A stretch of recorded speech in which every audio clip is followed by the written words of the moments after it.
Okay, great. Thank you. So we're about to start, and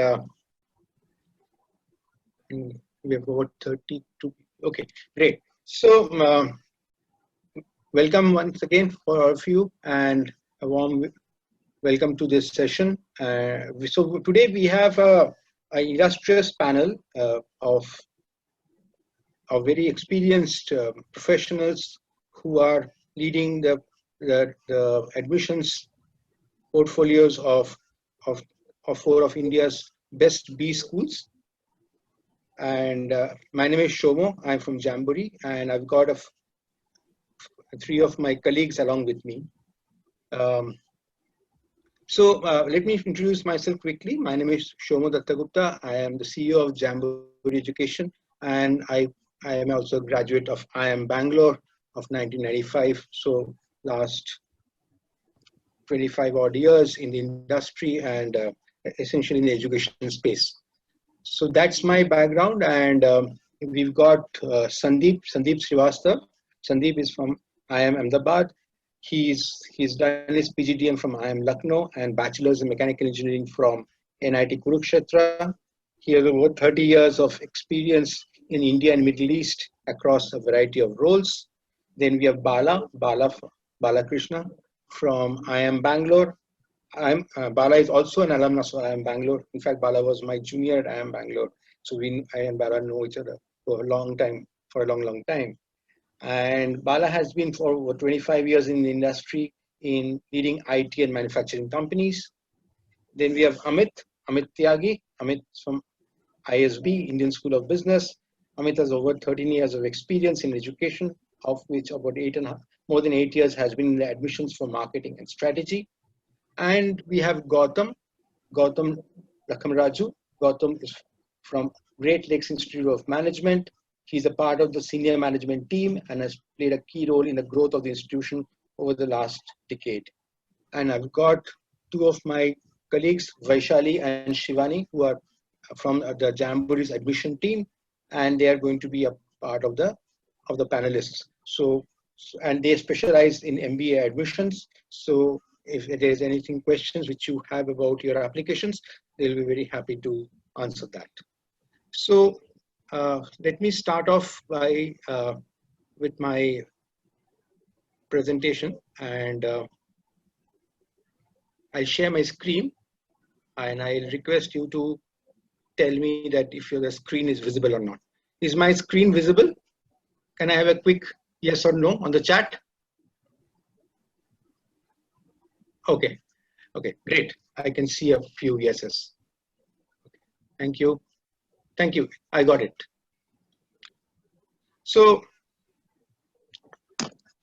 I'm sure all of you know about Jamboree. So Jamboree, we operate in 4 countries in 22 cities, and we've got 39 centers where our students come and study. Obviously, now currently everything is online, but when we go back, we'll go back to these 39 centers which are across those 22 cities. The session flow is going to be like this. The presenters are going to present for about 5 to 7 minutes each. I'm sorry. And after each of these sessions by each presenter, we are going to have a question and answer session for 2 minutes. Anything you want to ask the presenter specifically for 2 minutes, and I'll keep it very, very sharply defined to 2 minutes, because otherwise we may not have enough time for the main question answer session, which is going to be at the end of the session. Okay, so that question answer session, we can even go up to 45 minutes. So that's going to be the session flow, and I request all of you to use the Q&A session, the Q&A section to ask the questions. Don't use the chat. It's very difficult for us to keep track of questions which come on Q&A as well as in chat. So please use the specific Q&A section to ask your questions. Okay. So I think quickly to get started, I think these are some of the very common reasons where students prefer to do an MBA, like all of us who have also done MBAs. This is what we also looked at when we wanted to look at an MBA option after graduation, and that still holds good.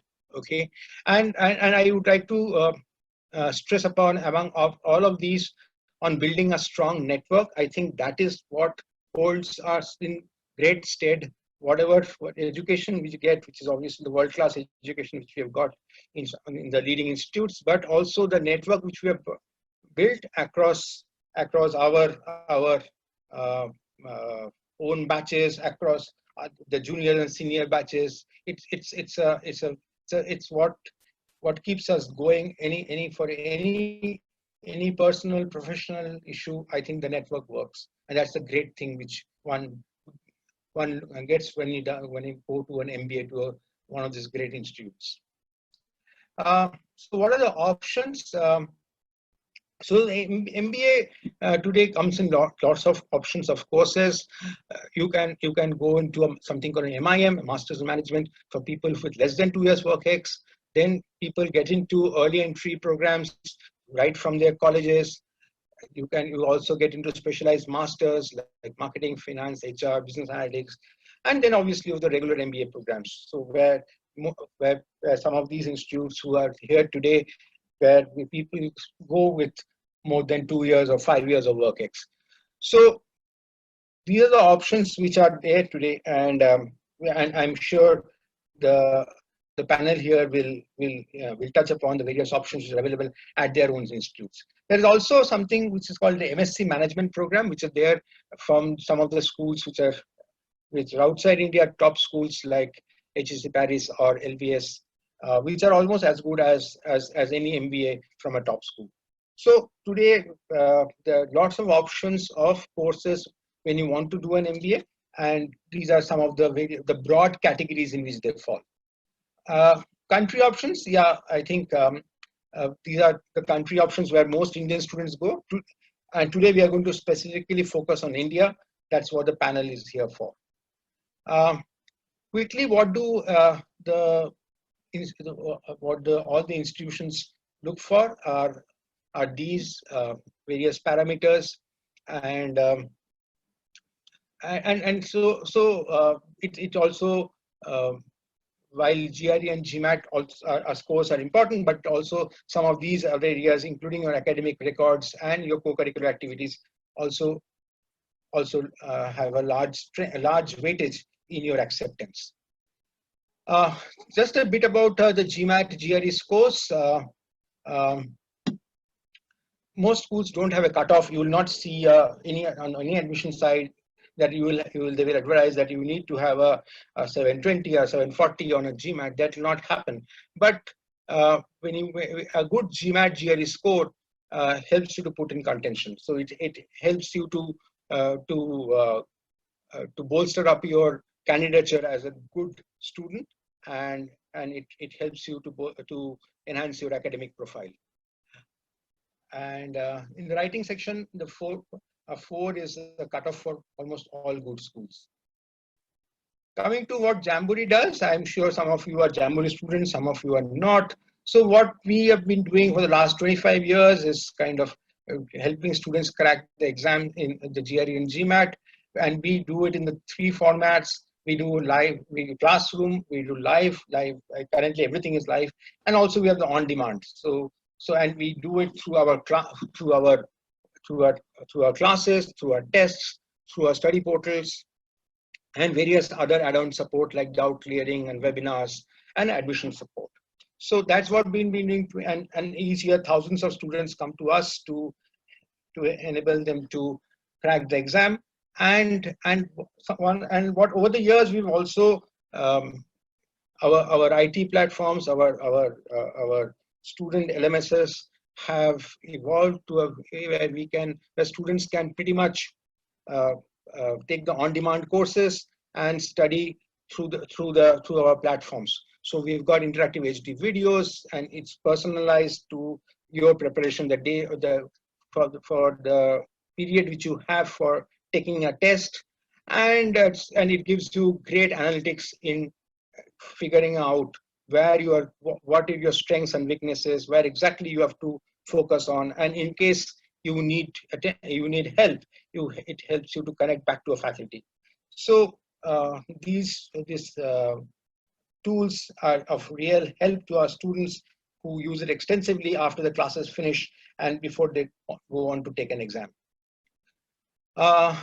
We also have a very elaborate practice of helping students finding the best universities, and I've got my colleagues Shivani and Vaishali from that team, which helps people right from shortlisting to developing the content and application assistance. So then we have a dedicated team of MBA counselors who helps students to get to the best universities in the world.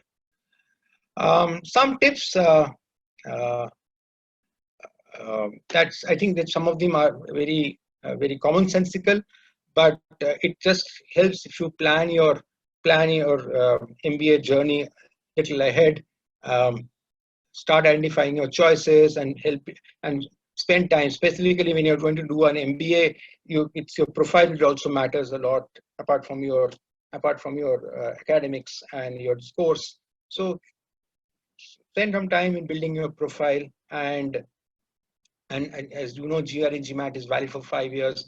So if you might as well take the test and keep it when you are free. When you suppose you're in college, that's the best time to take a GRE or GMAT. Keep the score and then pick up a job and build your profile, and you can do all of that. It helps to do something to differentiate from competition. So in that, whatever you do, whatever projects you do, whatever work you do, see how you can project yourself in a specific way, which ultimately comes out in your essays and applications. You have to project yourself in a differentiated way. So the work you do in building your profile comes out there. And last but not the least is your academics are going to matter. So a good GPA will always be helpful.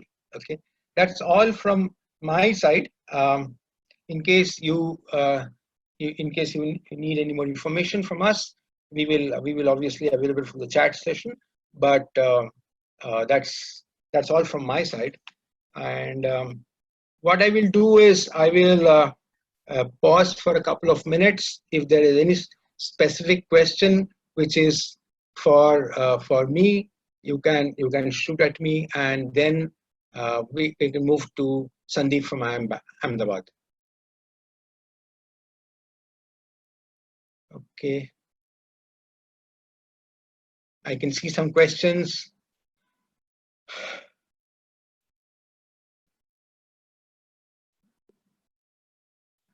We will come to your question. We have made a note. Okay, good GMAT score.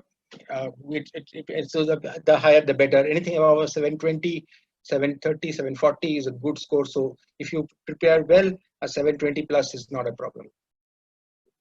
A good GPA, it depends on, but anything which is 3+ on a scale of 4 should be good. Will GMAT exam be valid for 5 years in India? It's an international exam, Osho. It's an international exam, so it's valid 5 years everywhere. So GMAT score is valid 5 years everywhere.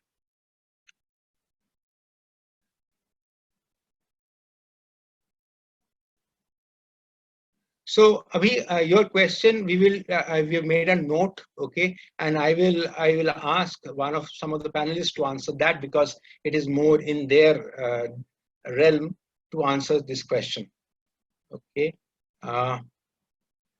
MIM similar to MBA. MIM is typically for people who have less than 2 years of work ex, and MBA is in the globally MBA is something which people do after 2-3 years of work ex. But in MIM like I said, Msc Management from a good school like London Business School is equivalent to an MBA. Okay, Shivani has already answered that. Okay. How can an average performer get into a good college via GMAT? GMAT score obviously will help. I don't know what you mean by average, but a good GMAT score establishes your credentials as a good student and makes your application stronger.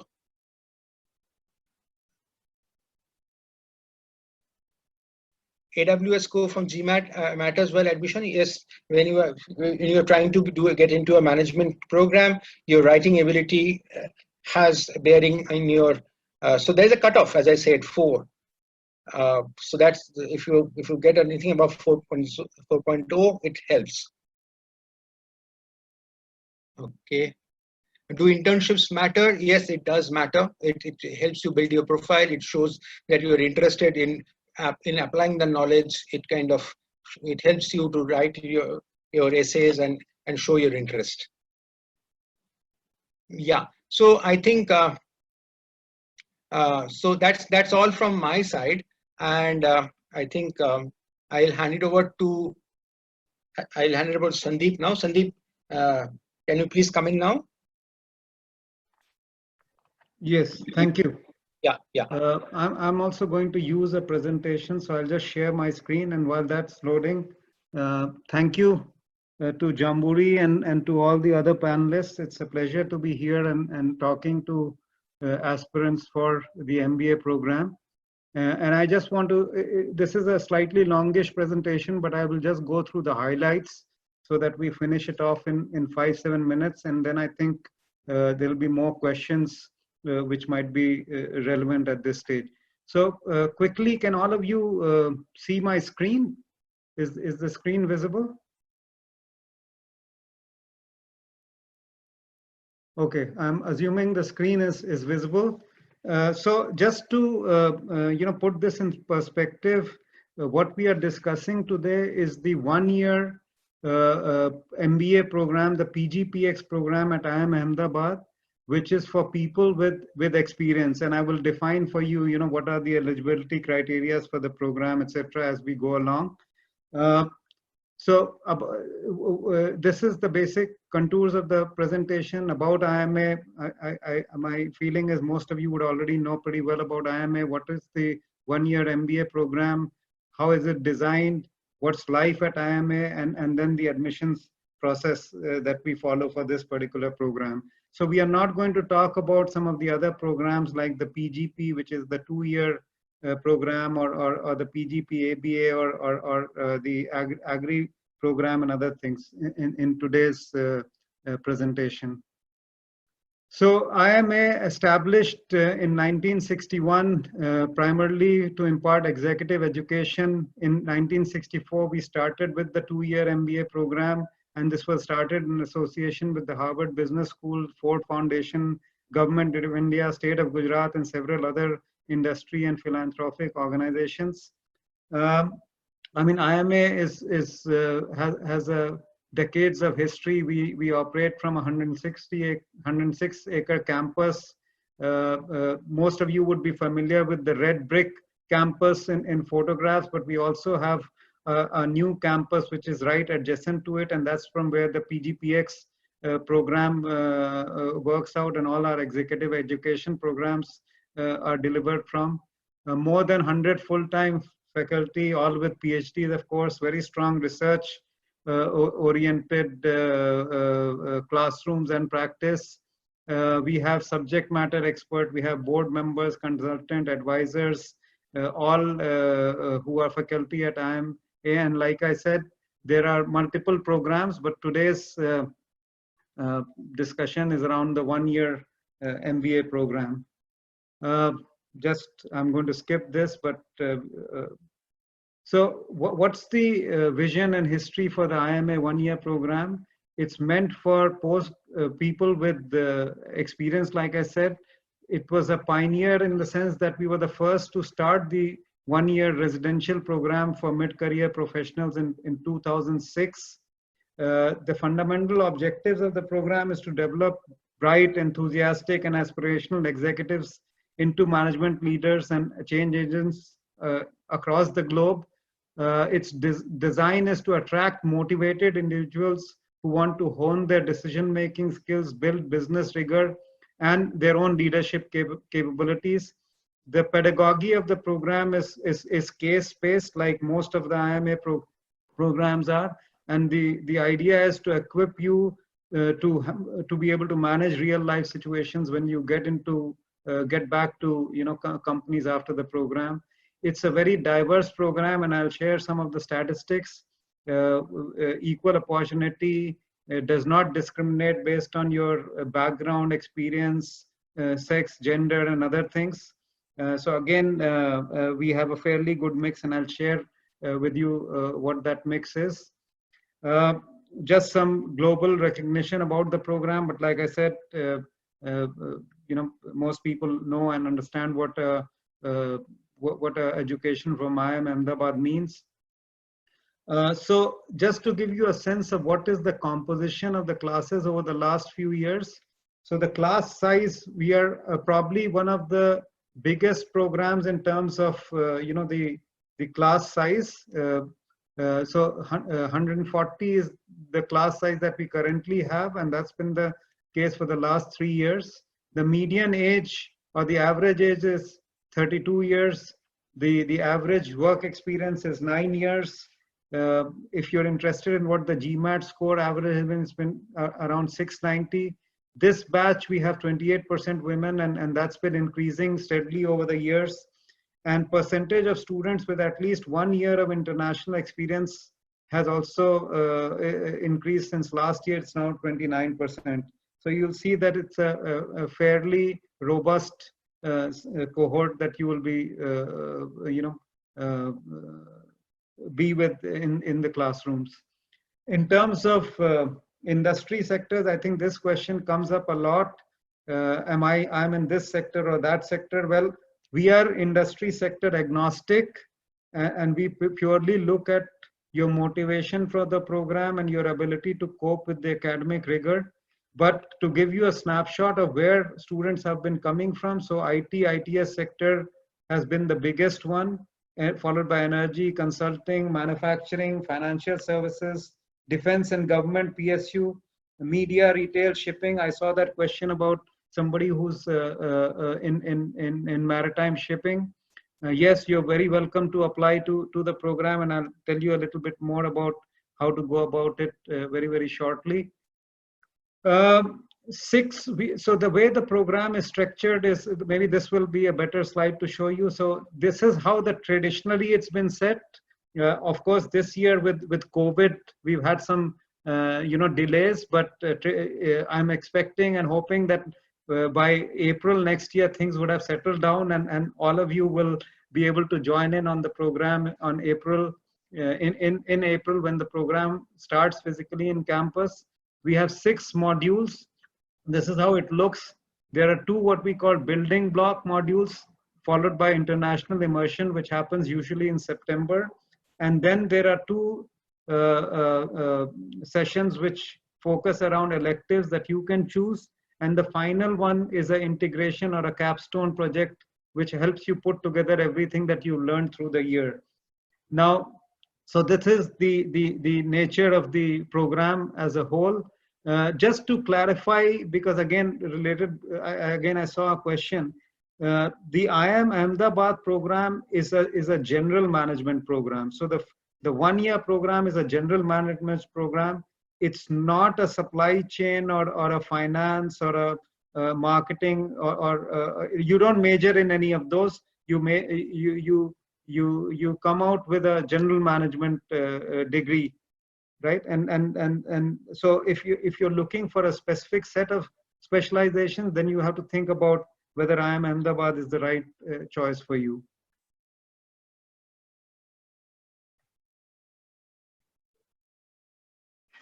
Okay, so I'm going to skip some of those videos. So, I mean, like I said, we have very solid infrastructure. It's a huge campus, dedicated space for this program. The entire program is residential, and we do have 2 types of student accommodation on the campus. One is meant for, one is a married accommodation where you can bring in your family, and the other is for people who want to just come on their own. Both families and individuals stay on the campus and enjoy the entire campus experience. So if you bring your family to the campus, they will also be on campus and be able to enjoy the same environment and campus environment that you will. Those are just some of the snapshots. So what does the admissions committee look for? I think that's something that a lot of you would be really interested and keen on knowing. So quality and richness of your managerial individual contributor experience, business and industry awareness. I think this is one of the prime reasons. Curiosity and hunger to excel in the world of business, strong academic background and test scores are important. Academic performance from undergrad will be considered. So I remember last time when we did this, there were a lot of questions about 10th and 12th marks. IIM Ahmedabad for this program doesn't consider your 10th and 12th marks. We only look at your undergraduate program performance. And if you have a postgraduate degree as well, then we'll look at that. We won't look at your 10th and 12th class performance for this particular program. Always keen to meet interesting, mature, and well-read people, individuals. So, how well will you contribute to the cohort at IIM A when you come into the program? That's something that the admissions committee likes to evaluate. Achievement of benchmark is achievement of IIM A alumni, potential to excel and a willingness to listen and learn. And I think the foremost part is that the more honest or truer you are to yourself in the application, the better you will do in the whole admissions process. So my advice to students who are aspiring for this program is be yourself in the application, because remember, whatever you put down in the application, you will have to defend when you do the interviews or write your essay. So it's important to be true to yourself. And then interview, like I said, it's an opportunity to showcase one's awareness and curiosity backed by whatever initiatives and career choices you've made. This is, I mean, these are the hard things that we need. So we require a GMAT or a GRE score. Like Shamu said, there's no official cutoff. The minimum age requirement for the PGPX program is 25 years. The minimum experience requirement is 4 years. Just to give you a sense, I've already told you that the average age this year is 9 years, but we've had students from 4.5 to about 16.5 years in the batch. So we cater to a fairly wide range of experiences. A bachelor's degree, a 3 years bachelor degree is mandatory. For those of you who want to know about the program fee, the program fee is 28 lakhs. There's no GST on this. Besides that, there is a cost for international immersion, and that's based on which business school or which partner school you choose to go to as part of the immersion. So it would vary from about 2.5 to 3.5 lakhs based on your choice of partner school.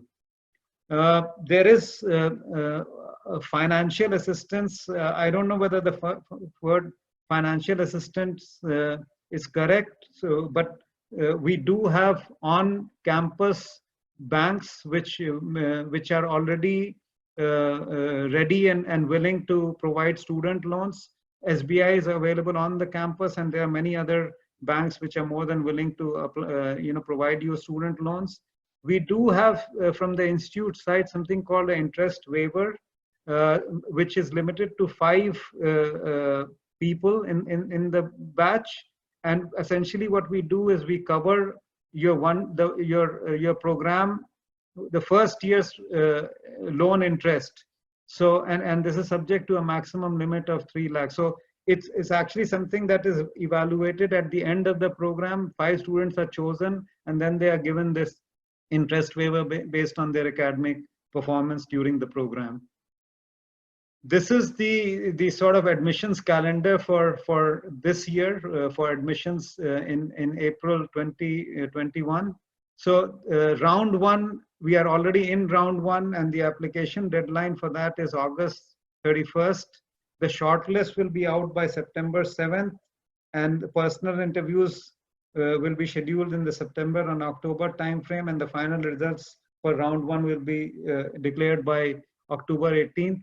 Similarly, we'll have 2 more rounds, round 2 and round 3, and you're free to apply to any round. But I would suggest that if you've made up your mind to if IIM Ahmedabad is your top choice, then try to apply as soon as you can. So earlier rounds are always better if IIM Ahmedabad is your first choice for admission. I think this part we've already spoken about. This part I'm not going to repeat. We do need GMAT GRE score, so I'm assuming that most of you would have already taken that if you're looking for admission for next year. It's a two-stage process. The first is an application process, and the second part is an interview process. Unlike some of the other B schools, we don't ask everybody to write an essay. If you get shortlisted post your application, then you are given a very small amount of time to write an application, and that subject is declared to you right there and then, and that is then followed by an interview panel. So if there are any questions on this, I'll be happy to answer them during the Q&A. So yeah, I mean, those are all our contact details out there. Anybody who wants to reach out or has any query, I think the best is to write to gpxquery@iamba.ac.in or give us a call on this. We have a full team of people to help you with your application process in case there's any thing that you need to clarify or any questions that you have during the application process itself. We also will do our own regular webinars, info webinars on the program, on different aspects of the program, and keep a lookout on this website, and you'll see the whole calendar schedule for webinars that we would do around there. Okay, so thank you very much, all of you, for giving me a patient hearing, and I look forward to some of you at least joining us next year. So I'm going to just open, like Shamu said, the floor for Q&A. And Sandeep, there is already some, I can see another asking, what's the GP advisable to getting in? Oh, okay. So I think, Shamu, you have already answered that. So there is no specific cutoff, right? And I don't think any business school is going to give you a cutoff. I think that question has already been answered. So it's a balancing act, right? If you've done exceptionally well in your academic performance, but you don't have a very strong professional performance, maybe that will balance out. But if you don't have a very strong academic performance, yet have a very strong professional experience and you have the right set of motivation, we'll probably overlook your weak academic performance, provided we feel that you have the rigor to handle, you have the ability to handle the rigors of the program. So that's all that I can really say on the GPA part. Okay, there's a question: if somebody doesn't qualify in round 1, can they apply in round 2 or 3? And so so your application will be automatically rolled over to the next round, so you don't need to reapply. So even if you don't make it in the first round, the application will be reconsidered till all the 3 rounds are over. Okay, the last question I'm going to take on this for IIM A is, do the number of seats vary in round 1 and round 2?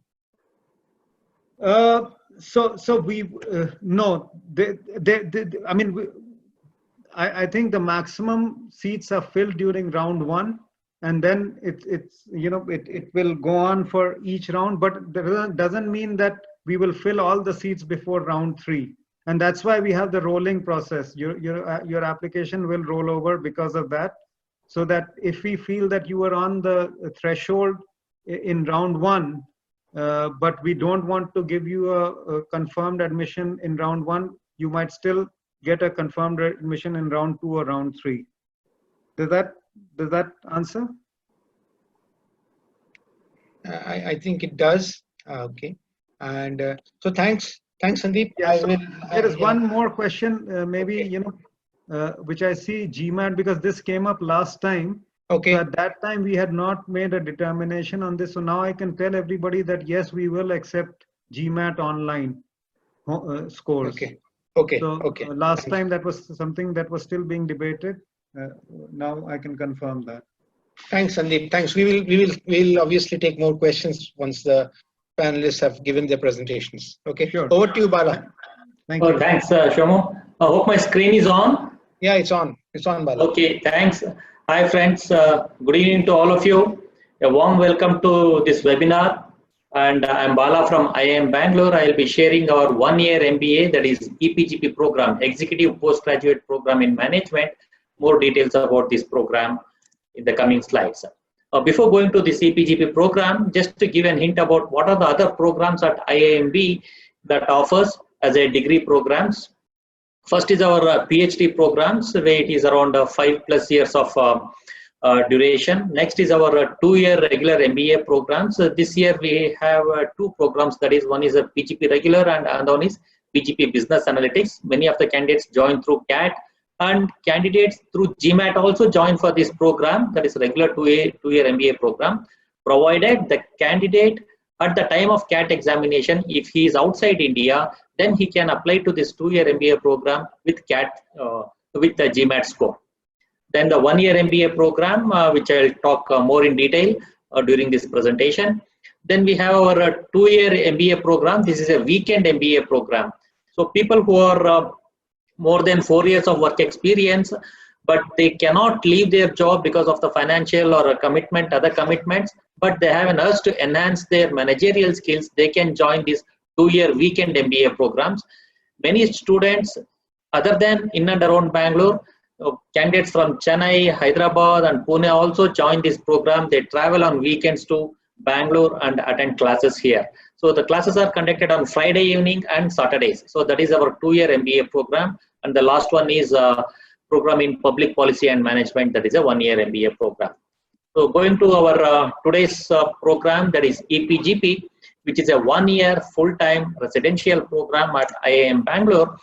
The batch size, we started this program way back in 2008, and right from that time onwards, the batch size is 75. Even though there is a lot of pressure from the industry to increase our batch size, we are not increasing the batch size.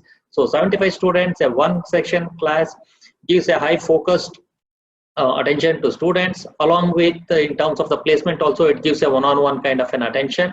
So it is a 75 students, it's around 75 students batch. So when I say around 75 students, if the 76th student is as equally good as 75th, we don't mind taking the 76th student also. At the same time, if 73rd student is way below 72nd student, we may stop at 72 itself. So that's how it is, around 75 students. And then it is a 1-year program. The 1 year is divided into 5 terms. And again, when I say 5 terms, what we need to look at is the number of contact hours. So when a student is joining an education institute, what is the contact hours with the faculty? That is the classroom hours. So earlier at Iamb, it was 690 hours. Now it has been enhanced to 720 contact hours for this 1-year MBA program. And 5 terms, these 5 terms, first 2 terms are considered as a core courses. First 2 terms is a core course. Around 13 core courses are taught in the first 2 terms. Then during the electives, the remaining 2 terms, the other 2 terms is the elective terms, where 11 electives one has to choose.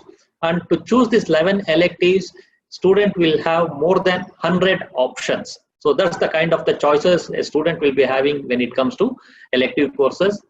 And the other beauty of this program, Epgp program, is being a student of Epgp program, he can choose the electives which have been offered to other programs also, other PGP programs. That is an elective which has been offered to a regular PGP program, you can choose that elective also, or an elective which has been offered to a weekend MBA student, that also you can choose. So thereby the class profile, the class mix will change when it comes to electives, and to that extent the value addition you get in terms of participation of the students in the class. Then we have an international immersion. This is one of the terms. So last year it used to be the term 3. Now this year we are looking at between the term 3 and term 5. Again, based on the situation, the COVID situation, the institute is going to decide how we are going to plan for international immersion. So this international immersion, we have 3 institutes, well-known institutes at reputed similar to IIMs. One is South Korea KAIST University, then the next one is Fudan in China, and the third one is IE Spain. So these are the 3 institutes students have chosen to visit last year. So they made 3 groups and they went to these 3 institutes, and that's how the international immersion is. And what they do in the international immersion is, one is the classroom classes. In addition to that, they visit the industry there. They go to companies, interact with the company people there, and also they go to the market, maybe a consumer behavior, buying behavior, all those things. They will have a study of an international market. Then GMAT is a global network of advanced management studies. This is another exposure or international exposure for Epgp students. GMAT is a partnership of 32 universities formed by Yale. Yale is a university in US, and Iamb is the only Indian school who is a partner for this GMAT. So what they do is they conduct a 1-week class, and students from Iamb, they participate in this GMAT program. Either our students travel to a foreign university, or when we conduct the GMAT week here, the foreign students visit our institute. There also is an opportunity for students to interact with foreign students and enhance their skills. Then we have a comprehensive live project. This is one of the important aspects of this program, especially for students who are looking for a change in their role or profile, or the organizations, mainly in terms of the industry shift they want to make. So for all those guys, comprehensive project is a key thing. So they can choose the project of their choice and also of their interest, and based on the role in which they want to pursue their career, they can do a project, comprehensive project. And many a times students have an option of getting an offer at the end of this comprehensive project itself. So this is how the program is being scheduled, and the class profile, the diversity, close to 90% is male candidates, and 21% of the batch is having with the international experience. And the important is your GMAT range. The current batch is having GMAT right from 620 onwards. So GMAT alone is not the decision maker. So it is clearly there on your screen. So what we look at is a candidate as a overall candidature is what we look at. And the work experience range is also right from 5 years to 12 years is the work experience range. The current batch is 73 students. Predominantly they are from the private sectors, but slowly the public sector and government sector students participation is also increasing. And earlier batches used to be filled with IT, but this year we have an equal distribution from manufacturing, energy sector, bank, and even from the other sector. Others is like healthcare sector, hospitality industry, media. Those are the point students are coming from those areas. So higher the diversity is better for us in the class. Then I'm coming to the admission side of it. Eligibility criteria is a minimum graduation with 50% marks, and minimum 5 years of work experience after graduation. And one of the admission test score, the GMAT GRE, the valid GMAT GRE is what we consider. That is 5 years. GMAT GRE is valid for 5 years. Then we, being a government institute, we provide reservations as per SC/ST, non-creamy OBC layer, and economically weaker section, people with disabilities. So all those reservations are available at IIM Bangalore for this program. And admission happens in 3 rounds. First round is ending on 31st of August this year, second round on 29th of October, and third round is on 4th of January. And there is no fixed number of seats between round 1, 2, and 3. As the good number of candidate comes, yes, we prefer to fill the seats at the earliest. And in the application process, we have a statement of purpose and 2 reference letters.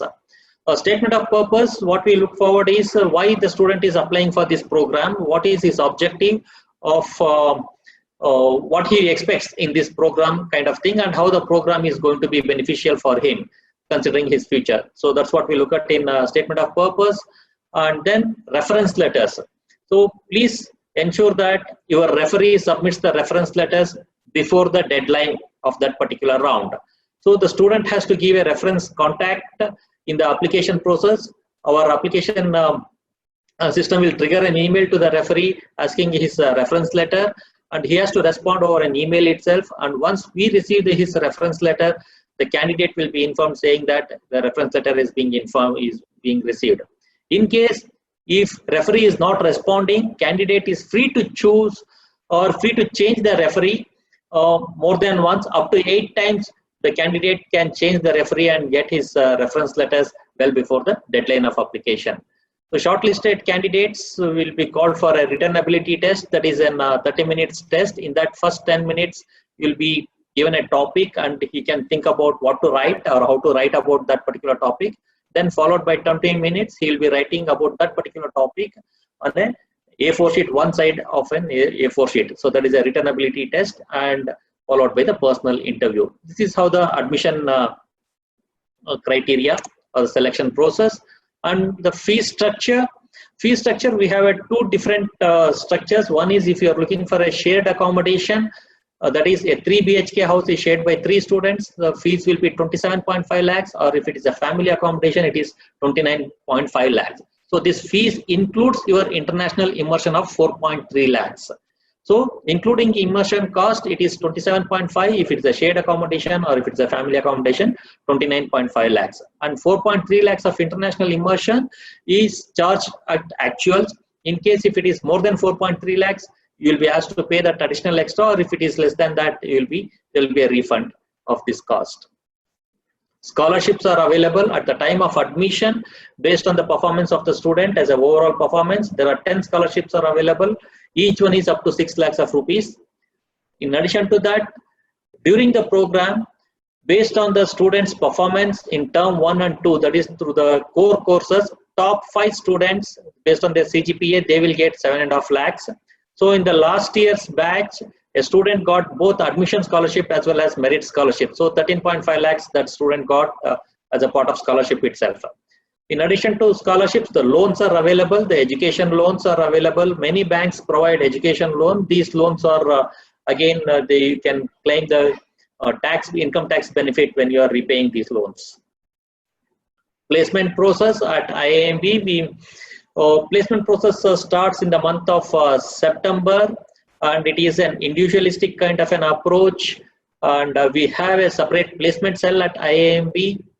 They interact with each one of the student and understand their requirement and what the kind of the role that he will be looking into. And it is the placement committee. That committee is an elected committee of the students. They will take care of the placement process, supported by the placement officer of the institute, where the institute provides all the contact details of earlier companies which are visited. And any student who wants to opt out of the placement due to entrepreneurship or for some other reason, he is free to do that. And the support the institute provides is, in the next 2 years, if the candidate wants to come back to the placement process in the institute, he can come and join the placement process. So that is the kind of the confidence we are giving to the student to start their own venture. So with this, I'm stopping my presentation about the program. And one point I want to highlight here, all students who are in our application portal, all candidates who are in our application portal, they will get a WhatsApp support. So we'll send an email with our WhatsApp number, and student at any point of time, in case if they have any challenges in terms of application or any other technical issues, they can contact this WhatsApp number and get going about their process, submitting the application.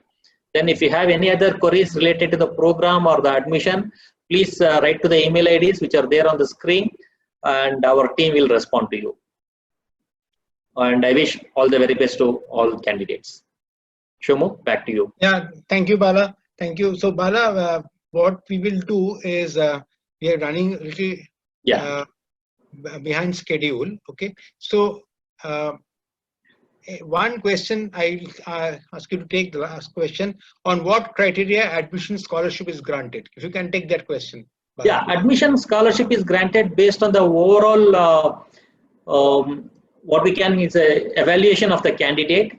So when the candidate has been called for interview, there will be a certain weightage which has been assigned to his credentials, like past academic performance, 10th, 12th, and the graduation, the number of years of work experience, the industry from which he is coming, the diversity factor, and any significant achievements the candidate has achieved so far.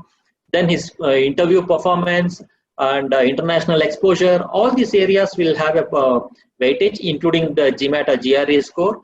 So based on all these weightages, the final list will be derived, And in this final list, the top 10 candidates will be offered the admission scholarship. Okay, thank you, Bala. Thanks. That was really helpful for the detailed explanation.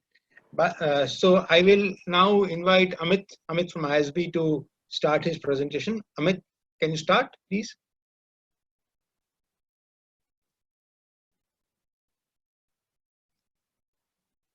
Amit, can you hear me? Hello. Yeah.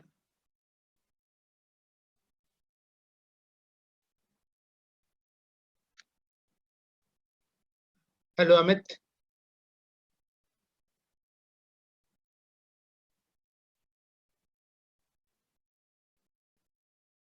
Hello, Amit, are you there? Yeah. So The message was that I could not unmute myself.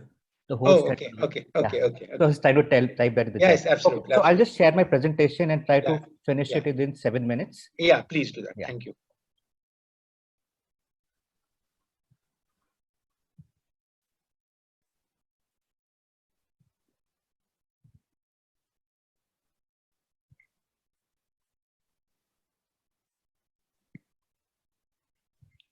So welcome everybody. I'm Amit Tyagi, Associate Director at ISB.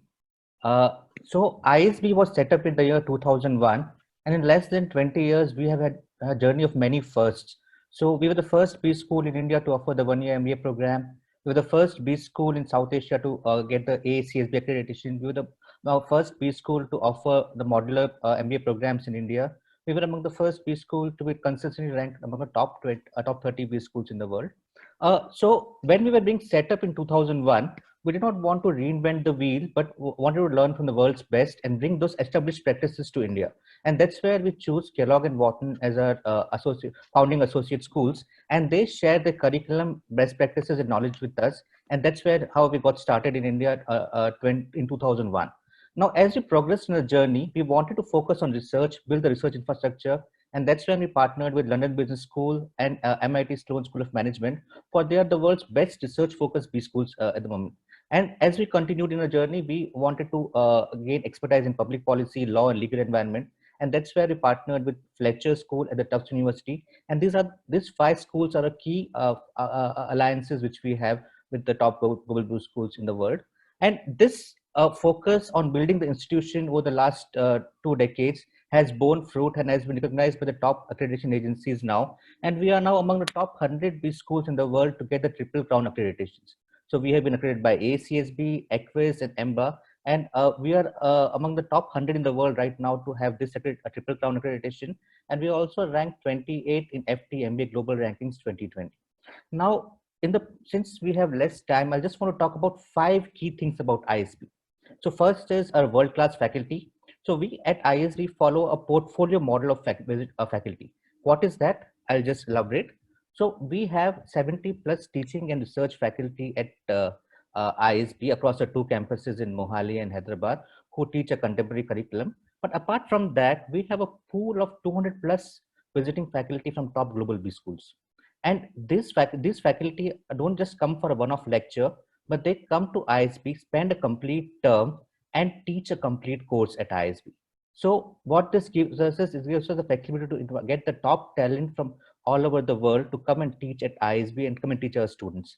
So a few examples of this would be Mr. Edward Rogers, who is the Chief Knowledge Officer at NASA. So he visits ISB every year and teaches a course called Managing Business Complexity across both our Hyderabad and Mohali campuses. Mr. Krishna Subramaniam, he is a faculty at ISB, and he takes courses in finance at Indian School of Business, and he is currently the Chief Economic Advisor to the Government of India. So this portfolio model of visiting faculty helps us and ensures that we get the top teaching talent from across the world to come and teach our students. And some of the names which you see here, you can look at the colleges from the top universities from where we get our visiting faculty. So it's not just a top of 5 collaborators, but we also get faculty from all across the world, from Wharton, Kellogg, UCLA, HQST, NYU, NUS, and we have faculty who come and take classes for our students. Now, second component which I want to talk about is integrated learning. So at ISB, we focus on 4 pillars of learning, what we call it at ISB. Of course, we have the classroom learning. So wherein we offer our students 10 specializations, 6 in functions, and 4 industry specializations. So we have a specialization in finance, marketing, operations, strategy, public policy, and entrepreneurship.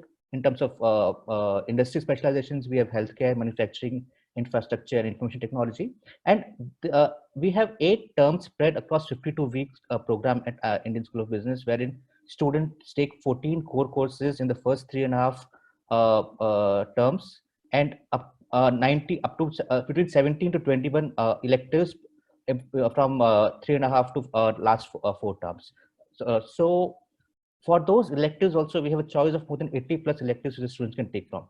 The second component of integrated learning is applied learning. So we have something called an experiential learning project, where students spend time at a particular organization, study its live problems there, and give the recommendations over a course of 3 months, while simultaneously pursuing their course at Indian School of Business. We have study treks this year across 3 variations. So people spend a week in international organizations or domestic locations, or a social sector organization. The third component for people who want to start their own organizations or startups is plan and entrepreneurial venture. So we have 2 incubation centers across both the campuses, where students can take this course and start building the blocks of their startups. So we have peer learning in terms of we have 40 plus international exchanges with various universities, where students come both inbound and outbound, which gives you a diverse student body at ISB. And we have 14 professional and 10 social clubs. And since the whole program is residential in nature, we have a very thriving campus, and peer learning plays a very important role at the 1 year at ISB. The fourth pillar of learning at ISB is events and competitions. So we organize our own events, own case competitions, B plan competitions, but our students can also participate in all the top competitions worldwide from being students at Indian School of Business. So moving on to the next thing I want to talk about is the diversity at the campus.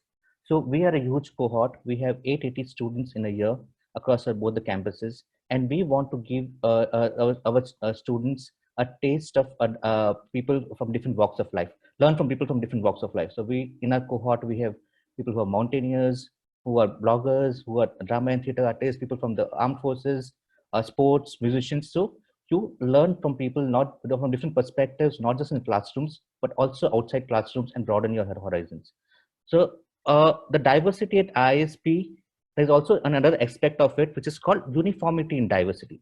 So we have 2 campuses, Hyderabad and Mohali, and we ensure that we provide a uniform experience to our students across both the campuses, not just in terms of studies, in terms of experience, but also in terms of diversity. And this slides elaborates that. So the numbers in black are the overall figures for ISB. So when I talk about gender diversity, we have 61% male and 39% female. And the numbers in green are for the Mohali campus, and numbers in blue are for the Hyderabad campus. And you will notice it's same across both the campuses. Same with GMAT score.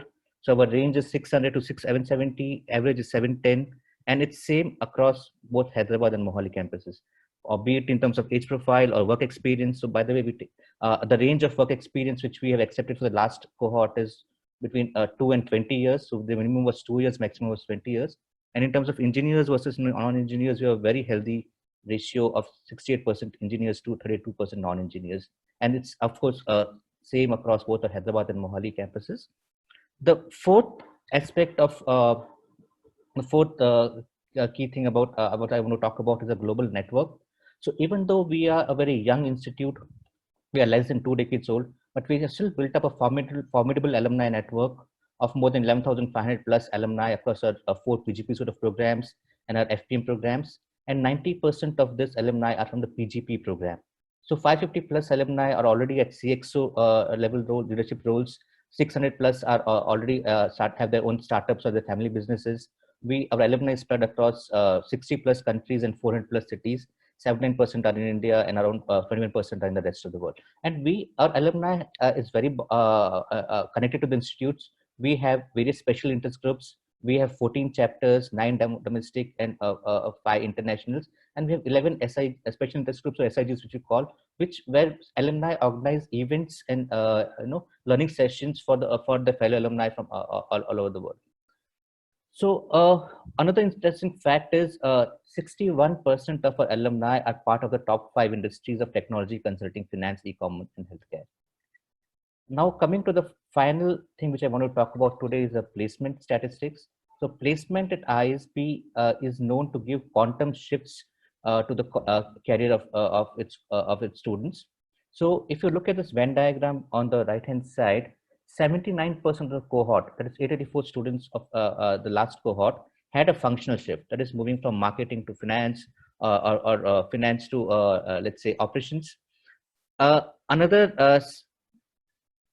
70.5% of the cohort had an industry shift, moving from mining engineering to, let's say, banking, marine engineering to, let's say, consulting, and so on and so forth. 8% of the cohort had leadership roles, and 82% were lateral exits.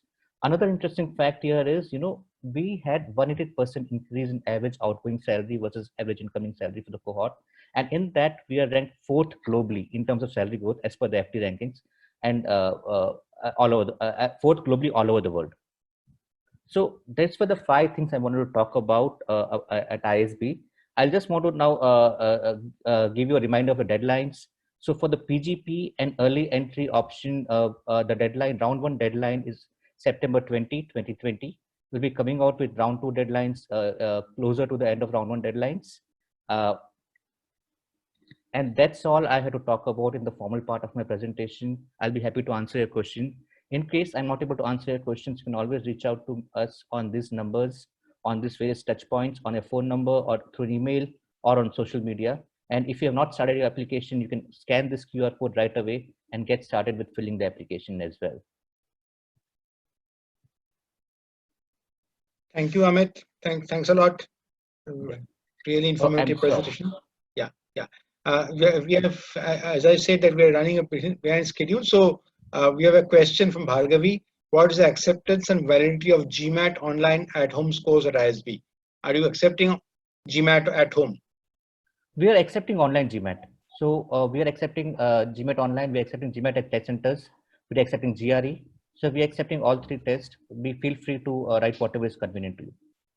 Okay, and another question I will take is, will ISB YLB deadline get extended?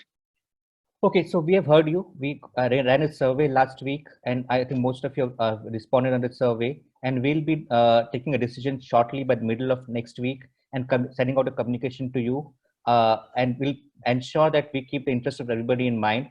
But only thing is, I'll urge people who already booked their GMAT slots or GRE slots not to postpone them. In view of that, we are going to reschedule the dates. But please go ahead and do it, because applying early will also make sense. Once we have the proper communication for YLP by middle of next week, please then take a decision accordingly. Okay. Shrishti, we'll take your question at the end. I've made a note of your question. So Gautam, can you quickly come in? Hello. Yeah. I just share the screen. Yeah. Thank you. Yeah, I'll just stop sharing. Yeah.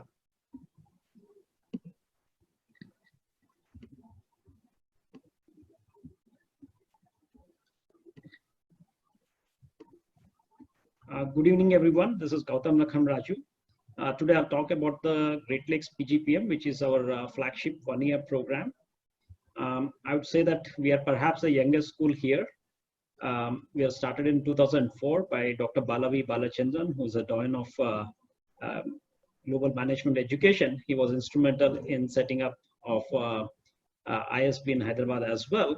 And so we also follow a 1-year model, and also we have a focus on having a global mindset brought into the classroom, which means that we have a lot of international visiting faculty from the very top schools across the world. We are also among the youngest in the country and one of the youngest globally to have received the prestigious IIM accreditation. We also have the NBA accreditation. And we have, as a school, always focused on catering to the requirements of the industry as they emerge, not before they become mainstream, but when they are still emerging. So as a school, we have multiple times pioneered adopting the latest of technologies which impact decision making. For example, we offered a specialization in analytics way back in 2013, perhaps the first school to do that. And today, our analytics program for executives is considered the best in the country and one of the largest, and I think definitely the largest in the country. So our one-year program itself considers students with 2+ years of experience. We also have a 2-year program, which is a newer program started in 2014. And that program caters to students with 0 to 2 years of experience. We are a young school, but we have grown well with our alumni doing very well. Now there are about 9,000 of them who graduated from both the full-time programs as well as the executive programs. And now they are spread across almost 30 countries with multiple local chapters in UK, US, and so on. We have a beautiful 34-acre campus in Chennai on the East Coast near Mahabalipuram. It's absolutely peaceful, serene, while still connected with all the industries and in Chennai. It's the first campus in the country to have received a LEED Platinum rating for sustainability, and that's something all our stakeholders are very proud of. So coming to what makes Great Lakes different, I'd say that as a school, we are entrepreneurial. We have not been established either by the government or a set of companies, but by an entrepreneur, and that to a renowned educationist. So we have always been nimble, agile, and innovative. As I said, we have been at the forefront of adopting the latest changes that are impacting the business sphere and business decision making. So we have been the pioneers in adopting, as I said earlier, analytics. Similarly, we have specialization now in AI and machine learning, including blockchain and others. We also have an incubation center, which has been nurturing multiple teams of not just Great Lakes students, but also entrepreneurs from across the country. We have also a very unique program called Karma Yoga, which is an experiential leadership program, where we have adopted about 24 villages across our near our campus, where students work for almost 3 terms, 1 day a week, and see how they can impact the lives of these villagers, either through medical camps, through cleanliness drives, or teaching kids English or maths, foundational skills. So that's something we see as an important part of the leadership development, and also an opportunity for students to understand the opportunities at the base of the pyramid.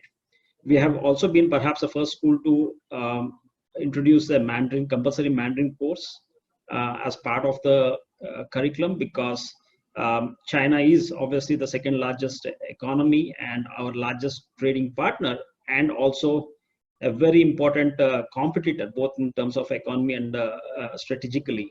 So it's important that we are aware, and our students as future business leaders have some sensitivity to China and are able to communicate with people, at least at the business level. We are advised by some of the best people, best business minds in the world. People like Ratan Tata, who's chairman of our Business Advisory Council, to somebody like Indra Nooyi. Many of them have actually, this year particularly, have taken sessions in the last 2 months. We had sessions by Indra Nooyi, who was the former chairman and CEO of PepsiCo, one of the trailblazers in terms of women leaders, especially from India. And we had somebody like R. Sai, who was chairman of Infosys, also taking a session this year.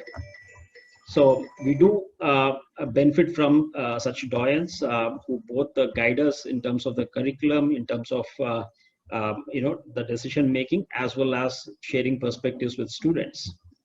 We also have a very renowned academic advisory council, again consists of some of the doyens of business education, including Philip Kotler from Kellogg, to Srinu Srinivasan, who also teaches a full course. He's from Stanford. And we had this year again sessions by Ashwath Damodaran, Shrikant Dattar, so Hargreeva Rao from Stanford. So these are some of the most renowned faculty of Indian origin who are involved with Great Lakes as part of the advisory council, as well as sharing their perspectives with students. We also have global associations with schools across US, across Europe, and also in Asia. So students do get to go to some of these schools. As I said earlier, in terms of our unique proposition, we have a global faculty model. We do get several international faculty who are from the leading schools in the US. And we also have 50 full-time faculty. And I think consistently what alumni rate as the most important part of their experience at Great Lakes is the high quality of teaching and that our faculty bring to the table, apart from obviously the peer group and the learning experience overall. As I said earlier, we have an incubation center which has been opened in collaboration with the Atal Innovation Mission, and it's fairly active with multiple companies being incubated currently. Coming to the one-year PGPM, this is our flagship, started in 2004. It caters to people who had gained at least a couple of years, sometimes it could be up to 6-7 years, but at least 2 years of experience, and people who are looking to gain the managerial skills to get to the next level, both in terms of capabilities as well as in terms of career path. So it has 7 terms. 3 of the first 3 terms are foundational terms. They have core courses common to everyone. And the next 4 terms are where people choose their specializations and electives. We have specializations in the business analytics, in OPN strategy, in operations, marketing, and also a very unique one in artificial intelligence and machine learning, which is, I think, something that is going to impact business decision making apart from the technology side. So that's something that we think would be an advantage to our students. Students also get to apply what they learn through an empirical study that they do as part of the program, as well as they have the experiential learning through Karma Yoga program, which I mentioned earlier. As I said, we have a lot of Cxos, global thought leaders who share their perspectives, and in a typical year, we have about 100 of them, interacting with our students. And I think this year, going online for some part is actually an advantage, because it makes it easier for people to connect, and it's easier to bring in all these people from across the world into the classroom. As I said, we have a beautiful campus, so there's a very vibrant life, almost, let's say, 24 hours in a day. So this year, obviously, it's online, but in a typical year, we have students participating in committees, clubs, competitions, cultural events, and as I said, Karma Yoga, where they go to the neighboring villages once a week for almost 4 to 5 months. Coming to the class profile, we have a cohort which has an experience of about 2 to 7-8 years on the higher side, with an average experience of about 3.5 years. We have actively sought to increase the diversity. So on the gender side, we have been successful. Earlier, it used to be about 25%. We do give some weightage to gender, and we proactively support female candidates enrolling in the program. So we strongly encourage female candidates to consider the campus. It's a fairly safe, secure campus, and we are able to support in any which way possible. Students come from multiple industries, almost 50 of them. So anybody who wants to connect with anyone from any industry, any background, would be able to find somebody within the class. So in terms of eligibility, we require, as I said, 24 months experience. We take GMAT, CAT, and XAT scores. As far as GMAT is considered, we have a typical intake range of about 590 to 750. That's the range in which we have candidates, and typically the average would be about 640, 650. In terms of what we consider, we do consider the experience part, which is critical to the program like this. Apart from that, the test scores, which are more of a initial shortlisting criteria, they are not the primary determining criteria in the overall evaluation. We do look at consistency in academics, the essays, students fill in the application form, and there's also an analytical writing test at the time of the interview. And finally, the interview by the panel. So it's not based on one parameter like test scores. It's a comprehensive assessment considering multiple data points. We are offering 40 merit-based scholarships. We also consider diversity within the merit-based scholarships, and students are welcome to apply this once they're actually shortlisted post-interviews. In terms of the timelines, we have the cycle 1 deadline in November. That's something that is fixed, and the cycle 2, cycle 3 would be announced closer to the deadline of cycle 1. We are yet to start the admissions this year. That should, in fact, we will be starting in the next, in about a week's time. So we'll update once on our website. So do check it out maybe after a week or so. So given that this year is completely different, the experience is obviously different, but what I want to share is what we have done as a school, which reflects on the fact that we are innovative, we are nimble, we are able to bring in completely a different way of learning with global perspectives to our students. Right. So this year we had to defer the start from May to August because that's what the regulator said. AICT, we are regulated by AICT and our degrees are approved by them. So we wanted to utilize the time. So we did a 2-month program, which included a business analytics program, a full-fledged one, completely conducted online. We had masterclass and workshops. But more importantly, we wanted to have our students broaden their perspectives. I think perhaps the single most important thing of a business school experience is to widen your perspectives. That happens through learning from hearing faculty, hearing industry leaders, through discussions with peers. So that's what we wanted to do more in the beginning, so that students can benefit once the program starts, where they can apply what they learn as part of their course and the perspectives that they gained before. So we had people in the first 2 weeks. We had people come. Taking sessions from Harvard. Professor Shrikant Dattar is one of the most renowned faculty members at Harvard. We had Dean of Chicago Booth, Dr. Madhav Rajan, taking a session talking about how Booth is approaching this year in terms of conducting their programs. We had Professor Deepak Jain, who was the Dean of both INSEAD earlier and before that Kellogg. And Dr. Ashwath Damodaran talking about the market valuations in the post-COVID world. So that's something that's I would say is a priceless experience in terms of what we learn as part of the class. A lot of the same textbooks are taught, but the unique perspectives these thought leaders bring, I think that's something that our students greatly valued and had a fabulous experience so far this year. We also had Cxo Perspectives, and typically this is spread out across the year.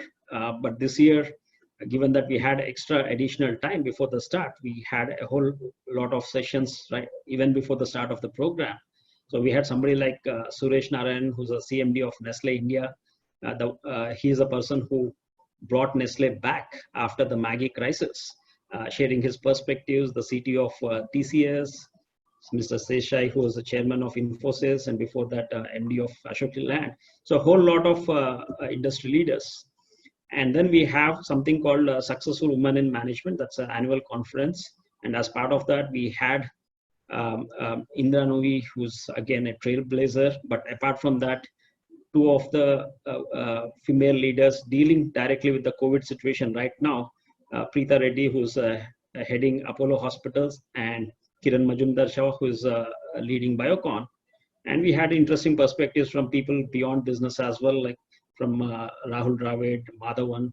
So what I like to just summarize is that Great Lakes is a young institution, but it's been consistently innovative, and perhaps that's the one reason why we have done so well.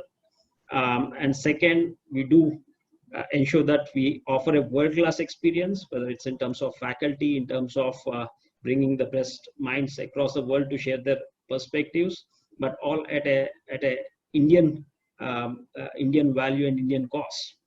And we have always ensured that our students are equipped with the most relevant skills for the future, not for the past, not what was done 5 years back, but what would be there in 5 years from now. Right. So I'd like to wrap up here and take any questions. Thank you, Gautam. So what we will do now, Gautam, is that we will open it up for the Q&A, entire Q&A. Okay, Sure. I don't see any specific question which is addressed to you. So I have a question for IIM A Sanjay, where in some industries, individuals with an experience of 6 to 7 years roles are limited technical contributor. That is, they are not in the role of expanding and organizing business. Does that experience allow them for 1 year MBA? Sanjay, can you take that question? It's on the chat. Vaishali has summarized that. Is that addressed to me? Sandeep, sorry. Sandeep, that's for you. Yeah. So I think I've already answered that in the Q&A. I mean, there's no requirement for having managerial experience prior to the program. In fact, I would turn it around and say that's one of the reasons why people come to a program like this, to gain the requisite background and experience and learning to be able to go back and then get into managerial roles. So individual contributors are more than welcome. Okay, very nice. Bala, can you take this question? This is from Ratnadeep Ghosh. Can you take that question? Bala, it's on the chat.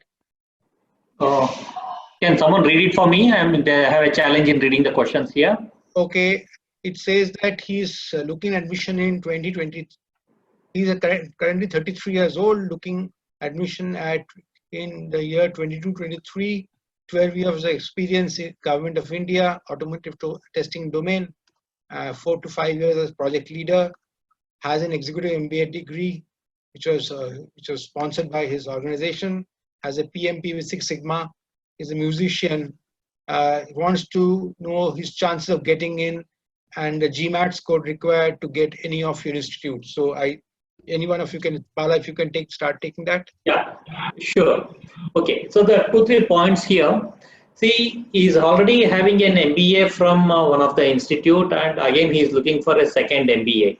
So first and foremost is what we have. Of course, he is eligible, no doubt on that side of it. But during the interview, what we would like to know from the candidate is why is he applying for the second MBA? Okay. Because majority of the institutes, almost all over the globe, they provide the same kind of inputs. Why the candidate is not able to absorb that and put that into practice? So that is one point on which we will be evaluating.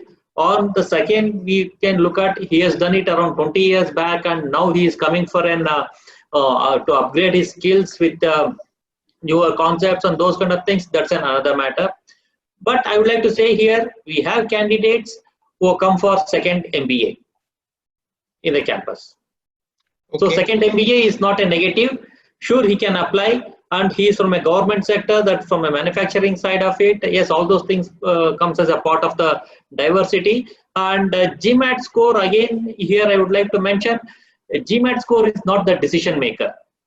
So a GMAT score is one of the eligibility criteria. In addition to the GMAT, how he is going to perform in the interview also matters a lot. So at Iamb, as I shared, the GMAT score is for the current batch is from 620 onwards, and the average GMAT is around 700. Yeah, I leave it open to the panel.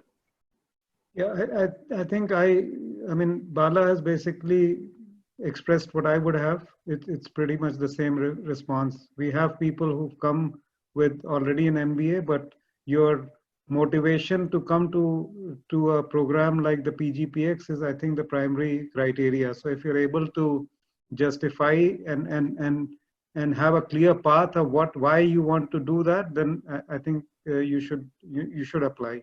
There's nothing which should hold you back from applying. Amit, there's a question for you, which is how many students are accepted into 21-22 PGP? They're reading in the blogs that many in the 2021 have deferred to 21-22. Will that have impact on the 21-22 admissions? Amit, this is for ISB specifically question. So deferrals is not something which we have offered to students just this year. We offered an option for students to defer every year. So every year our students can exercise this option, and every year we have deferrals. So this year we may have some slightly more deferrals, but nothing significant. So there are enough seats available for every people to come in. We may also increase our seats if we get good candidates. But the focus should be on the application. And if you are a good candidate, if we find that you could make the cut, we will not let you go. We will definitely make you an offer. Seats are not a constraint, or deferrals is something which will happen next year also, because we give that option every year. Okay, thank you, Amit. Gautam, you can take this next one. There is a question that citing the conditions of COVID-19, test centers across India are shut temporarily or converted to quarantine centers. Are universities planning to bring in flexibility with regards to GMAT? So all of you can take that. Are you going to be a little more flexible on GMAT? That's the question people are asking. Gautam, you can start. What I believe is that almost all tests are going to be conducted online. GMAT is already doing that. So I think we encourage, I think all of us, I can say for all of us, we do encourage everyone to take this test online. And we don't see, at least we don't see this as any different from a physical test. So, but I don't think for a flagship program, at least in Great Lakes case, we would be waiving off requirement for a national level testing or uniform testing. So that would remain a requirement. Okay, anybody wants to comment on that? Any other panelist? Yeah, so I had already covered this during my presentation. So we did have a discussion about this because we did think that there would be some challenges to accepting the GMAT online. But subsequent to that, now we are accepting, and we understand that their students have constraints. But yes, we will also not waive the requirement for a GMAT score or a GRE score. Okay, thank you. There's a question of somebody who has 9 years work ex, has taken a maternity break for 2 years, and then started working on it as independent consultant. Now wants to go back to corporate world full time. Will PGPX help in bridging that gap? I believe it is for both Sandeep and Bala. So you can take that question. So I think I'll answer that in two parts. One, will the gap matter? I don't think the gap matters as long as you meet the minimum requirement for professional experience before your application, and you must have, I mean, reasons. In this case, there has been some reason which is expressed, and that's for the admissions committee to consider. But there will be no discrimination based on the fact that you've taken a break during your career. And I think, yes, it may help you, reset your career in sense after a break, because I think some of the panelists are already spoken about, career opportunities post such a program. So if you're looking at getting back into, a professional career, doing a program like this would definitely help you come back into the, the work pool. So I think if somebody has that background, they should apply. Yeah, it's the same here at IIM B also. In case if a candidate is having a break either in career or in academics, it is not an issue as long as they are meeting the eligibility criteria. And during the interview, in case if the committee or the interview panel finds that there is a break and there is a question on that, the candidate should be in a position to answer for those questions. So that's what we look at, and mainly what we look at is what the value addition work that the candidate did during that break is what we look at. And the second part of that question is, after her break, and now she has started as a freelance consultant. So can we consider that as a work experience? Yes, here we need to be a bit careful. For us to consider the work experience, that too especially on a freelance, the condition here at IIM B, what we claim is the work experience is a full-time work experience is what we consider as a work experience. A part-time work experience or an internship, those kind of things cannot be considered as a work experience. Or a person started his or her own business is also fine with us, as long as there is a company incorporation letter and those kind of things, registration letter, those kind of things have been produced, then it is fine. Otherwise, just as a freelance consultant, I am working for last 3 years, please consider that also as work experience. Is a bit challenge. It may not be possible. Okay, yes, I think it's pretty much same for IMA, that as long as you can back it up, internships and freelance work is not considered. But if you run your own company and you have an established record through some a paper trail, you can present that as valid experience. Okay, so there's a question of somebody who's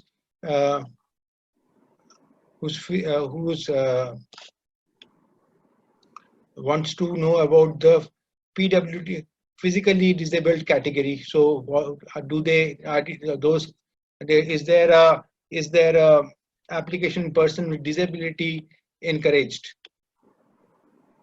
in 1-year MBA programs? Is there any facility extended to people with disability? Yeah, at IIM B, sorry for at IIM B, we provide the reservations as per the government norms for the PWD candidates also, and the IIM B campus is fully compliant with the PWD candidates. So every year we will be having a couple of candidates from the PWD sector across the programs, and even we have modified some of the areas to support the PWD candidates, especially in terms of the access. Amit, anything at ISB? So at ISB, we encourage people with physical disabilities or differently abled people to be part of a program. So every year we have people with differently abled people as part of our program. In fact, if you the candidates can go to our YouTube channel, there's a beautiful story which we have done this year from one of the candidates who graduated last year, who was differently able, and she shares her experiences of ISB. So that will be something which I urge everybody to go on our YouTube channel and look and hear her experience at ISB. At ISB, we have provided all the facilities. Our campus is fully geared towards having all the facilities for people with who are differently able. So as far as IIM A is concerned, the campus is very physically challenged, enabled and compliant. IIM A for the PGPX program does not have any policy of reservations at this stage. So every candidate is considered on their own individual merit. There's no reservation policy for this particular program. Okay, Amit, there's a question for ISB. Is more number of years? I think this person has 7 years experience. A downside while applying to ISB is not at all. So our average work experience at ISB, although is 4.3 years, but we have at least 30% of our cohort who have work experience higher than 6 to 7 years. And in fact, we have a senior executives club at ISB where the placement team, the SEAL team, which we call the student engagement learning team, interact with them to understand their particular requirements in terms of placements, in terms of other areas, and we ensure that they are integrated into the 1-year program. So not at all, 7 years is not less. So the range last year's cohort was 2 to 20 years. So 7 years is not even close to 20. Bala, there's a question for you about 12 years experience at IMB. Will 12 years be a problem? Okay, see, eligibility wise it is not a problem, even though we have mentioned that preferably up to 12 years. We never said that candidates more than 12 years is not accepted. Earlier we had candidates even with 15 years of work experience also. What we look at is what is the new thing that this particular candidate is bringing to the class, how this candidate is going to be different from the other 74 students already I have in the class. So if this candidate is unique and bringing something which is newer experience to the class, then we prefer to have that candidate. So more than 12 years is not a negative, but there should be some kind of a distinguishing features in that particular candidate. Maybe he is from a different background, or the education background, or the work experience background, or the international experience. These are the things that we look at, especially when it comes to more than 12 years of work ex candidates. Okay, there is a question, and it's open to all of you to answer. Is the course curriculum at PGPX or EPGP as exhaustive as a 2 years program? Is the knowledge and experience provided as holistic as a 2 years program? So I leave it to the panel, or all of you can take that in your own capacity. Yeah, Sandeep, you can go first. Yeah, so yes, or probably no, in a sense. and let me put that in perspective. A lot of PGPX students give us feedback that their course curriculum is much more tougher than the 2 year program because it's spread over 2 years. Having said that, the program is designed so that you come out ahead of where you were, and knowing the fact that you are somebody with experience and a lot of learning which has been on the job, the program has to take you that many steps ahead. So it's a very, very rigorous program. I don't think you will have much time to look around and do things, but students do a range of things during the program. So you don't have to worry about whether you're going to get anything less than the 2 year program, people. I mean, if at all, you'll only complain that the workload was just too high. Yeah, partly it has been covered. See, the 1 year MBA program is 720 contact hours at IIM Bangalore, whereas a 2 year MBA program is 950 contact hours. So if you look at the 2 year MBA program, the 950, if you break it into 2 years, it becomes around 475 hours per year kind of it, compared to the 720 contact hours of the EPGP. So that's the kind of the rigor of the 1 year MBA program. And why it is being made? The 2 year MBA program, we assume that the students have no work experience or a very minimal work experience, whereas the EPGP students are coming with more than 5 years of work experience, and the average experience of the batch is 7 to 8 years of work experience.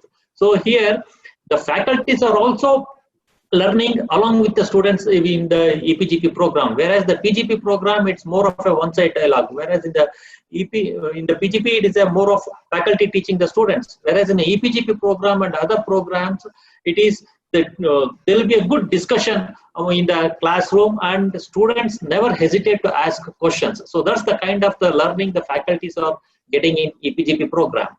And the other way to look at is the EPGP program starts in the month of April, closes in the month of March. So there is a rigor, continuous stretch on students right from March to April. Whereas the 2 year program, it starts in the month of July, and between each terms there will be a break. Then at the end of the first year, there's a 2 months break for an internship. Then again there will be a break. So it is not a full 24 months kind of a program. Sorry. So it is reduced to around 18 months of a program where it comes to 2 years program. So by all means, the experience wise, the learning curve, the students will get a good amount of learning experience in the 1 year program, which they won't miss as compared to the 2 year program.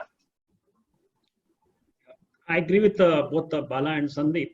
We have two programs, 1 year program, 2 year program, both catered to fairly young audience. The 2 year program is for 0 to 2 years experience, and the 1 year is for 2 to about 7-8 years of experience. So in our case, we first started with a 1 year program. That was our flagship program, and it was doing perfectly fine.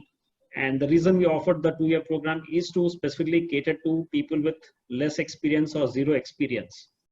So the only reason to spread it out over 2 years is that people without experience actually need time to understand things and also experience what they learn. The summer internship becomes a critical point for a 2 year program, because that's when they can actually relate what they have learned in the first year in terms of applying it in the industry, where perhaps for many of them, that's the first time they're ever getting an exposure to industry. So for them, it's critical. But whereas in a one-year program where people have multiple years of experience, they're already at a higher starting point. So from there, it's far easier to accelerate, far easier for them to relate the concepts that they learn with their prior experience. So I don't think any recruiter has ever had an issue with the one-year students not having adequate knowledge or skills. In fact, in most cases, people with experience get recruited at a higher level in terms of the roles and the levels. So it's completely independent of the time frame. It's more to do with the format which is suitable for people with a certain background. Thank you, Gautam. Amit, you want to take this question? Is saying that, and it is addressed to both all three of you, Amit, Sandeep, and Bala. What is the likelihood for a professional to switch the industry after 8 years of experience? Amit, can you take first? Yeah, so we have, as I mentioned earlier, in my earlier answer as well, we have a senior executives club at ISB where the placement team works with them to get them opportunities in their particular areas or domain of interest. So at ISB, we ensure that we are able to give a cohort, whether they are with 8 years of experience or lesser, the kind of switch they require in their careers. The whole idea of the ICPG program is to give quantum shifts to people in terms of the career from the functional shifts or industry shifts. And as I mentioned in my slide also, 78% of our cohort last year had industry shifts. So definitely it's possible as long as you don't want to be in the same industry. Even that is also that opportunity, those opportunities are also available at ISB. Sandeep, Bal, and Bala, you want to come in on that? I think the key word here is that opportunities are provided across the spectrum during the placement process, and those opportunities are managed by a student driven placement committee. The faculty is there to help and facilitate. We have a full-time placement office which for outreach, but at the end of the day, the students themselves decide what type of companies, roles and experiences they want on campus, and they make it happen. So the opportunity is available for you to change industry, change function, or remain in the industry and function that you are in. It's for you to make the most of it. So if you ask, does IIM A make that happen? No, IIM A makes your education happen. Are you ready for those roles? Yes, you're ready for those roles, and those roles are available on campus through a student-driven process. Yeah, I also would like to address this particular question. Many students who join this program, they will be looking for a kind of a change, either in terms of the role or industry or the geography. So it is the responsibility of the student to make it happen. What the institute provides is the support and the infrastructure. What is that support and infrastructure? Say, for example, I am from the manufacturing industry. I want to enter into a finance industry, financial sector. So I, as a student, should approach the faculty saying that my interest in the financial sector, what are the kind of the electives that I need to take? So that is one kind of the support that they can look at. Another one is there's a group of alums of this program who are changed or who are taken the similar kind of the roles in the industry. So be in touch with those alums and interact with them and how to do this change and how to focus on the comprehensive projects and those kind of things. Then we have a seminar series. During the seminar series, you can invite the industry leaders from the financial sector and have an interaction with them and build up your network. So network becomes the key factor. And at the time of interviews, there will be a lot of mock interviews conducted by the alums. Any corrections required, please make those corrections and be confident. Yes, there is a platform available to you, and it is for the individual students how they make use of it. Yeah, back to you, Shom.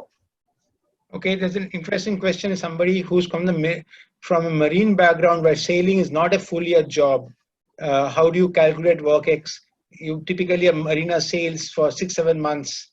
So is it considered as a full calendar year of work, or is it 6-7 months? So it's open to the panel. Anyone want if you I don't have a clear response for that, but we could check and come back on that particular thing. I just don't have a clear response for that. Okay. Okay. Yeah, I would like to give here. So it is clear in our admission process, the work experience is a full term, what I can say is a full-term work experience is what we consider. It is not a partial or internship, those kind of things. When the candidate is not working, so then that particular period cannot be considered as work experience.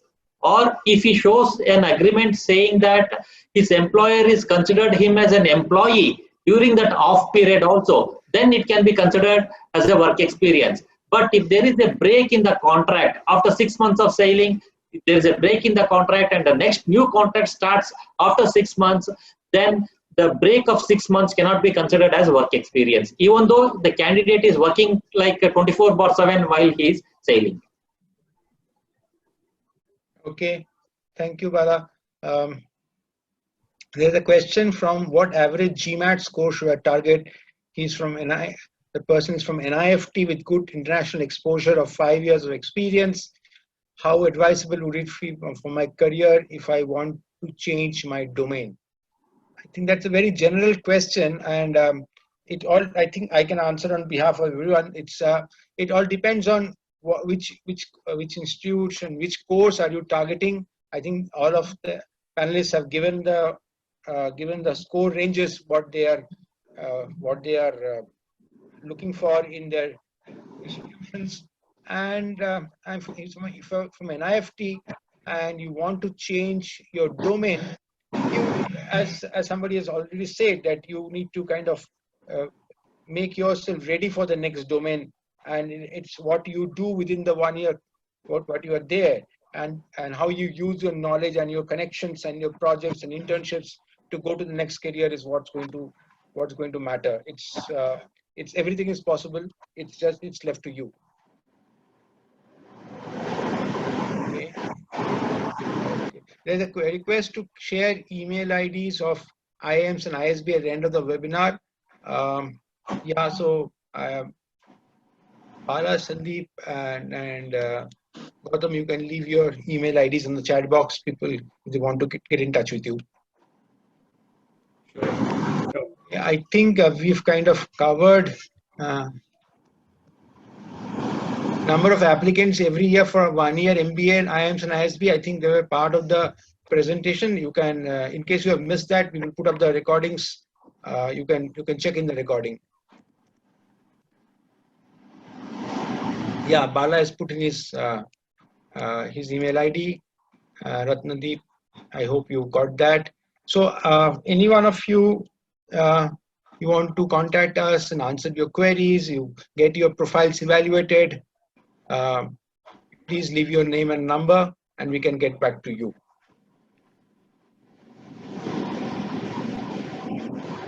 Shoma, I would like to answer one of the question which I read. Yeah. With respect to the reference letter. With respect to the reference letter, yeah, go ahead. Yeah, a candidate has mentioned that he was working in an organization and now he has started his own business, and he may not be able to submit the reference letters from the manager. See, the reference letter is not necessary to be from the current manager. The referee can be your senior in an earlier organization is also fine with us. Or right from the beginning, if you are having a own business, then your partners can give a reference letter. If you don't have any partners, then your customers can give a reference letter, or the bankers can give a reference letter. So like this, if the referee should be, he should not be any blood relative kind of it. So that's all we look at. But he should be in a position to evaluate your work at a senior level is what we look at. So it is not a peer-peer kind of giving a reference letter also is not accepted. Still, if you are not able to find any of the referees in this group, he can go back to your faculty in the college, the graduation college, and he can also write a reference letter for you. So that is also fine with us. So that it is clear, the referee need not be your current manager. He can be your early manager in an earlier organization, or he can be your client, the customer, or a partner, or one of the financier. All those things are fine with us. Thank you, Bala. There's an interesting question. Balance between presence of family at campus and rigor of course. How is that balance maintained? Any insights from people who have been there? Bala, Sandeep? Some people find the family uh, to be, you know, too much of a presence, however, whereas for some it allows them to cope with the program rigors. So I think that's an individual choice. Just, you know, there's something that I just want to add because Bala had brought it up and sometimes that question get asked. So at IIM A, there's no difference in fee whether you bring your family or you come on your own. The only difference is that if you bring your family, you get a family accommodation. You don't get mess facilities if you bring your family. Whereas if you come as an individual, the mess is included in your fee. So the fee remains same whether you come with your family or not.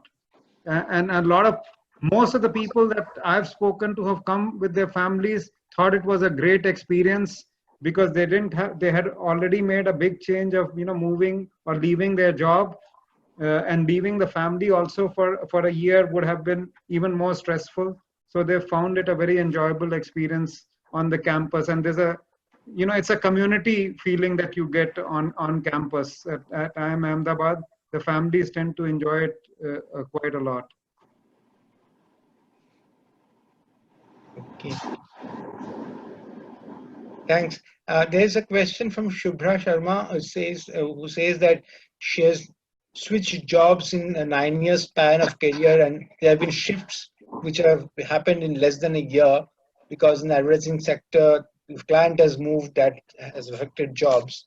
So in short, she's asking, does frequent career shifts affect her chances of selection in the admission process?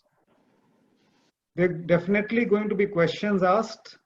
Like, I mean, we are all professionals, and if we see a lot of shifts, we want to explore what was the reason for the shift. So, you know, yes, there will be questions, but this is not the time to tell you whether you'll be rejected or selected based on, you know, a simple couple of lines. Okay.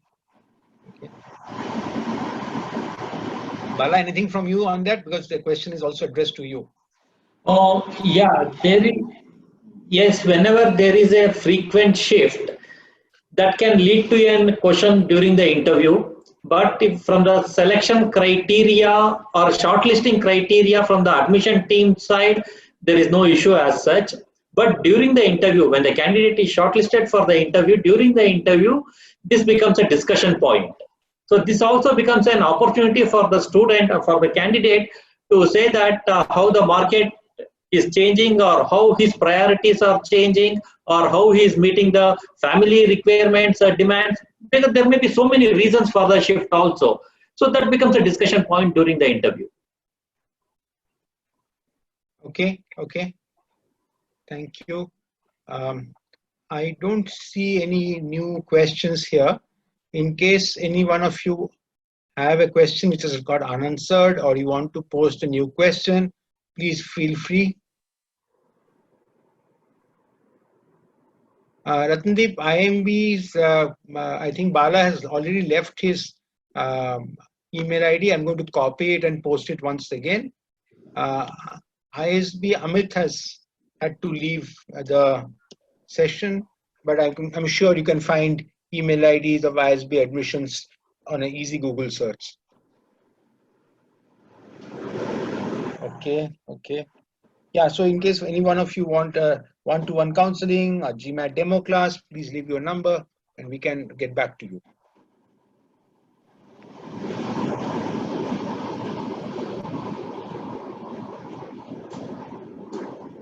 Okay, I don't see any new question.